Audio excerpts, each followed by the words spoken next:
الحمد لله رب العالمين والعاقبة للمتقين والصلاة والسلام على سيد الأنبياء والمرسلين وعلى آله وصحبه أجمعين. أما بعد فأعوذ بالله من الشيطان الرجيم. بسم الله الرحمن الرحيم.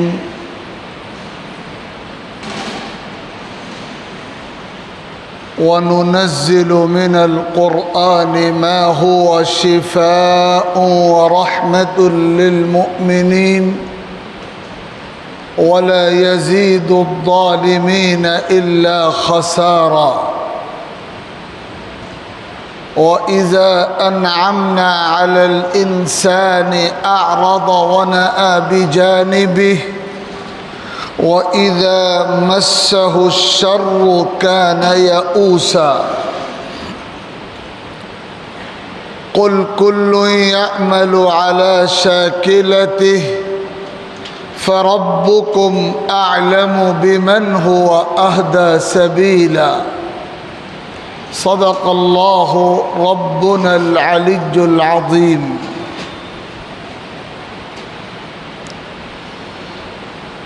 بزرگوں اور بھائیوں، اللہ رب العزت نے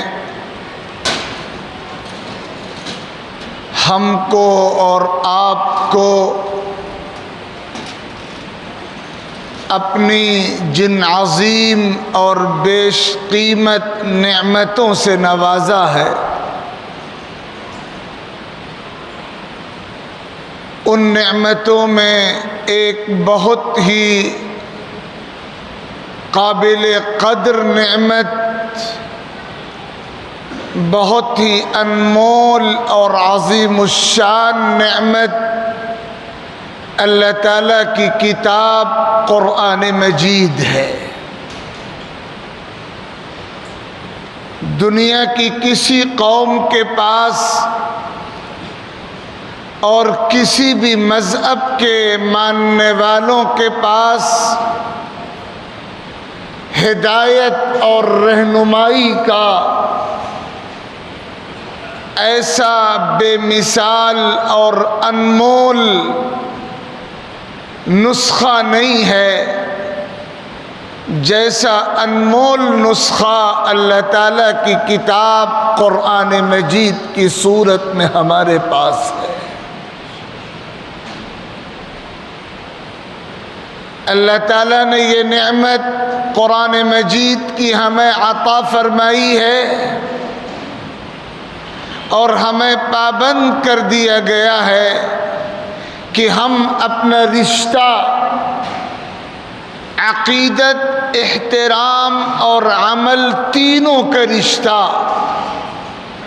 اللہ تعالیٰ کی اس کتاب سے جوڑ لیں اور اسی کتاب کے رنگ میں اپنے آپ کو رنگ لیں اور اسی کی روشنی میں اپنے تمام مسائل کا حل ڈھونڈیں، اور جب بھی ہماری زندگی میں کوئی الجھن درپیش ہو تو ہم ادھر اور ادھر نگاہ کرنے کے بجائے بس اپنی نگاہ اللہ تعالیٰ کے کلام پر مرکوز کر دیں، اللہ تعالیٰ کی کتاب پر لگا دیں۔ اگر ہم ایسا کریں گے کوئی الجھن باقی نہیں رہ سکے گی، کوئی مسئلہ ایسا نہیں رہے گا جو حل نہ ہو، کوئی مشکل ایسی نہیں ہوگی جو آسانی میں تبدیل نہ ہو۔ اللہ تعالیٰ اس کی برکت سے محرومیوں کو نوازشوں سے بدلتے ہیں، ناکامیوں کو کامیابیوں سے بدلتے ہیں، بے سکونی اور بے چینی کو سکون اور چین سے تبدیل کرتے ہیں۔ اللہ تعالیٰ نے خود اعلان فرمایا وَنُنَزِّلُ مِنَ الْقُرْآنِ مَا هُوَ شِفَاءٌ وَرَحْمَةٌ لِّلْمُؤْمِنِينَ، ہم ایسا قرآن نازل کر رہے ہیں، ہم ایسی کتاب اپنے محبوب کے دل پہ اتار رہے ہیں جو ماننے والوں کے لیے رحمت بھی ہے، ہدایت بھی ہے، شفا بھی ہے، دوا بھی ہے، علاج بھی ہے، نصیحت بھی ہے، سکون کا ذریعہ بھی ہے، اطمینان کا نسخہ بھی ہے، کامیابی تک پہنچانے والی سیڑھی بھی ہے۔ اللہ تعالیٰ نے اپنے فضل سے یہ کلام مجید ہم کو اور آپ کو عطا فرمایا ہے۔ اب ہمارے کرنے کا کام یہ ہے کہ ہم اللہ رب العزت کی اس کتاب سے اپنا رشتہ جس قدر مضبوط کر سکتے ہوں ادنا سا دریغ بھی نہ کریں، ہماری طرف سے معمولی کوتاہی بھی ایسی نہ ہو جو اللہ کی کتاب قرآن مجید سے بے تعلقی کا نمونہ ثابت ہو۔ اللہ تعالیٰ نے یہ کتاب بخشی ہے، ہمارا کام یہ ہے کہ ہم اس کتاب سے اپنا رشتہ جوڑ لیں۔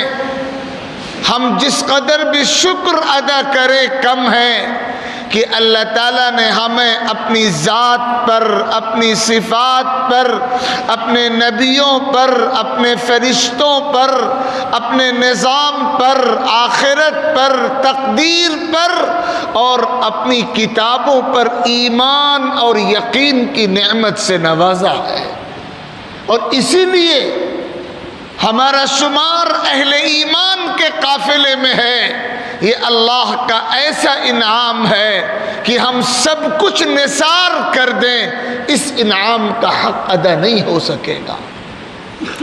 تو اللہ تعالیٰ نے قرآن پر ایمان تو عطا فرما رکھا ہے، لیکن آگے کے وہ کام جو ہمیں پوری توجہ کے ساتھ کرنے ہیں ہمیشہ ہمارے سامنے رہنے چاہیے۔ ایک بنیادی کام تو اللہ تعالیٰ کی کتاب کی تلاوت کا ہے، اور بہت افسوس کے ساتھ یہ بات کہنی پڑتی ہے کہ اب ہماری عملی زندگی سے تلاوت کا گراف، اللہ تعالیٰ کی کتاب کی تلاوت کا تناسب انتہائی افسوسناک سطح تک کم سے کمتر ہوتا جا رہا ہے۔ ایک دور تھا کہ ایمان والے کی زندگی میں تصور نہیں ہوتا تھا کہ وہ قرآن کے کچھ حصے کی تلاوت کیے بغیر 24 گھنٹے گزار سکتا۔ آج صورتحال یہ ہے کہ ہفتوں بلکہ مہینوں گزر جاتے ہیں اور قرآن کریم کو اٹھانے کی، قرآن کریم کو دیکھنے کی، قرآن کریم کو چھونے کی، قرآن کریم کو پڑھنے کی، قرآن کریم کی تلاوت کی توفیق ہی نہیں ہوتی۔ ہمیں احساس بھی نہیں ہوتا کہ کیسا نسخہ کیمیا ہمارے ہاتھوں تھمایا گیا تھا اور ہم کیسی بدترین غفلت کا مظاہرہ کر رہے ہیں۔ حضور اکرم علیہ الصلاۃ والسلام نے قرآن مجید کی تلاوت کو سب سے افضل عبادت بتایا ہے، اور ارشاد فرمایا گیا حدیث مبارک میں افضل عبادت امتی قراءۃ القرآن، میری امت کی سب سے اعلیٰ عبادت قرآن کی تلاوت ہے۔ اور یہ بھی بتایا گیا کہ سماجی زندگی میں گناہوں کے ماحول میں رہتے ہوئے جو زنگ، جو میل غفلت کا انسان کی طبیعت و دل پہ چڑھ جاتا ہے، اس زنگ کو ہٹانے کے لیے اور اس میل کو دور کرنے کے لیے سب سے کارگر جو تدبیر اللہ تعالیٰ کی طرف سے رکھی گئی ہے وہ قرآن کی تلاوت ہے۔ قرآن کی تلاوت جس قدر ہوگی دلوں سے غفلتوں کا میل اسی قدر اترتا چلا جائے گا۔ انسان دینی اعتبار سے اسی قدر بیدار ہوتا چلا جائے گا اور اس کی بے فکری اسی قدر ختم ہوتی چلی جائے گی، اور آخرت کے لیے اور اللہ کی رضا کو حاصل کرنے کے لیے اس کے اندر فکر مندی کے جذبات اسی اعتبار سے پروان چڑھتے چلے جائیں گے۔ افسوس کا مقام یہ ہے کہ ہم میں سے اکثر حضرات کو اپنی اس ذمہ داری کا احساس باقی نہیں رہا۔ یاد رکھیے گا، ہمیں اپنا یہ نظام، یہ مزاج، یہ ترتیب، یہ شیڈول بنانا پڑے گا کہ کوئی بھی دن ایسا نہ گزرے کہ ہم قرآن مجید کی کسی نہ کسی صورت کا کچھ نہ کچھ حصے کا تلاوت کا معمول پورا نہ کرتے ہوں۔ یہ بڑی محرومی کی بات ہے کہ قرآن جیسا ہدایت نامہ ہمارے ہاتھوں میں موجود ہو اور ہم اس کو پڑھنے کے لیے، اس کو دہرانے کے لیے، اس کی تلاوت کے لیے، اس معمول کو پورا کرنے کے لیے متوجہ نہ ہو۔ اس لیے 24 گھنٹے میں ایک وقت ایسا ضرور ہر ایمان والے کو فارغ کرنا چاہیے کہ وہ قرآن کریم کے کچھ نہ کچھ اس سے حصے کی ترتیب کے ساتھ تلاوت کا معمول پورا کرے۔ جو مخصوص صورتیں انسان کی زندگی میں معمولات میں شامل ہیں وہ اس کے علاوہ ہیں۔ سورہ یاسین کی تلاوت کا اہتمام جسے قرآن کا دل کہا گیا ہے، سورۃ الواقعہ کی تلاوت کا اہتمام جو معاشی اعتبار سے مضبوطی کا مؤثر ذریعہ ہے اور فقر و فاقے سے دور رکھنے کی سب سے مؤثر تدبیر ہے، اور سورۃ الملک کی تلاوت کا اہتمام جو عذاب قبر سے محفوظ رکھنے والی اور اللہ تعالیٰ کی رحمتوں کا حقدار بنا دینے والی صورت ہے، اور آیت الکرسی کی تلاوت کا اہتمام جو مختلف آفتوں سے حفاظت کے لیے مؤثر اور مجرب تدبیر کا مقام رکھتی ہے، اور اس کے علاوہ معوذتین سورہ فلق اور سورہ ناس کی تلاوت کا اہتمام، یہ مخصوص صورتیں اور آیتیں ہیں، ان کا اہتمام اپنی جگہ، لیکن ہماری روٹین میں یہ بات شامل ہونی چاہیے کہ ہم روزانہ قرآن مجید کا کچھ نہ کچھ حصہ ایک ترتیب کے ساتھ تلاوت کریں، اس کا التزام و اہتمام کریں۔ اس کے بغیر ہماری زندگیوں کی بے سکونیاں اطمینان و سکون میں تبدیل نہیں ہوں گی، اور اللہ تعالیٰ کی خاص رحمتوں میں ہمارا حصہ نہیں لگ سکے گا۔ اور یہ بات میں صاف آپ کی خدمت میں کہہ دوں کہ قرآن مجید کی تلاوت اعلیٰ درجے کی عبادت ہے، خواہ آپ قرآن سمجھ کر تلاوت کریں یا بغیر سمجھے تلاوت کریں۔ جو لوگ یہ کہتے ہیں کہ بغیر سمجھے قرآن کی تلاوت کرنا بیکار ہے، جو لوگ یہ کہتے ہیں کہ بغیر سمجھے بس قرآن کو زبانی یاد کر لینا بیکار ہے، انہیں اپنی اس گمراہی کی اصلاح کرنی چاہیے۔ یہ اعلیٰ درجے کی گمراہی ہے، یہ امت کو قرآن سے کاٹنے کی کوشش ہے۔ ہاں یہ ضرور ہے کہ امت کا فرض ہے کہ وہ قرآن کو سمجھے، لیکن قرآن کو پڑھنا بھی امت کا فرض ہے، قرآن کو یاد کرنا بھی امت کی ڈیوٹی ہے، قرآن کو سمجھنا بھی امت کی ڈیوٹی ہے، قرآن کی دعوت بھی امت کی ڈیوٹی ہے، قرآن کا احترام بھی امت کی ڈیوٹی ہے، قرآن پر عمل بھی امت کی ڈیوٹی ہے۔ ایک کام دوسرے کام کو ہلکا نہیں کر سکتا، ہر ذمہ داری پوری کرنی ہے۔ یہ کہنا کہ صاحب صرف قرآن کو سمجھنا ضروری ہے، بغیر سمجھے صرف پڑھنا یا رٹو طوطے کی طرح بس یاد کر لینا اور دہرا لینا، اس کا کوئی فائدہ نہیں ہے۔ میں اللہ کے گھر میں کہہ رہا ہوں کہ اس طرح کی بات گمراہی ہے۔ اللہ تعالیٰ ایسی گمراہی سے ہماری حفاظت کرے۔ قرآن کو پڑھیے، قرآن کو یاد کیجئے، سمجھنے کا وقت بھی فارغ کیجئے، لیکن اگر ابھی آپ سمجھنے کے مرحلے میں نہیں ہیں تو اس کے یہ معنی نہیں ہے کہ پڑھنا بند کر دیجئے، یاد کرنا بند کر دیجئے، یا وہ لوگ جو بغیر سمجھے یاد کر رہے ہیں ان کو کٹگڑے میں کھڑا کر دیجئے۔ اس کی کوئی گنجائش، کوئی اتھارٹی آپ کے پاس نہیں ہے۔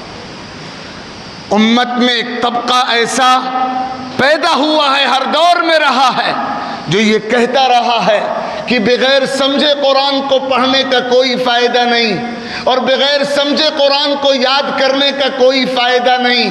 ہم کو امت کا ذہن یہ بنانا ہے کہ امت قرآن کے سمجھنے پر آئے، لیکن کیا یہ ذہن بنانے کے لیے یہی ایک راستہ رہ گیا ہے کہ ہم یہ کہیں کہ بغیر سمجھے قرآن پڑھنا غلط ہے اور بغیر سمجھے قرآن یاد کرنا غلط ہے؟ آپ امت کی توجہ مبذول کیجئے کہ امت قرآن کے دسترخوان پر آئے، امت قرآن کے سامنے دو زانو بیٹھے اور قرآن کے درس کے حلقے لگے، اور یہ درس کے حلقے وہ لگائیں جو قرآن کا علم رکھتے ہیں، قرآن کا سچا علم رکھنے والے قرآن کے درس کی ترتیب بنائیں۔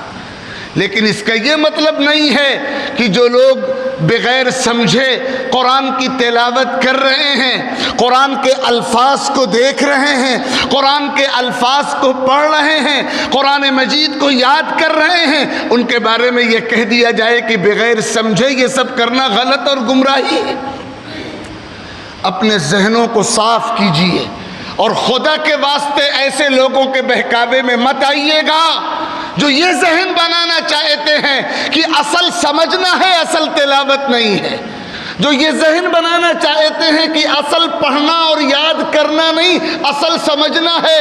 میں آگے بڑھ کر کہہ دوں، اگر کسی چیز کو اصل کہا جا سکتا ہے تو وہ عمل ہے، سمجھنا بھی اصل نہیں ہے، اصل عمل ہے۔ یہ سمجھنا عمل کے لیے ہے، یہ تلاوت عمل کے لیے ہے، یہ یاد کرنا عمل کے لیے ہے، قرآن کو چھونا عمل کے لیے ہے، قرآن کو چومنا عمل کے لیے ہے۔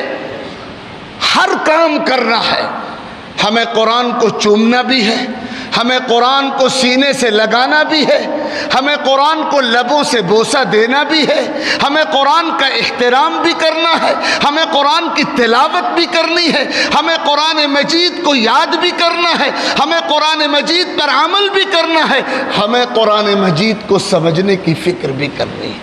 یہ الگ الگ کام ہیں، اور ایک کام دوسرے کام کا بدل نہیں ہو سکتا۔ آپ جمعہ پڑھیں گے، لیکن جمعہ پڑھ کے عصر ادا نہیں ہوگی، عصر پھر پڑھنی پڑے گی۔ کیا جمعہ پڑھ کے عصر پوری ہو جائے گی؟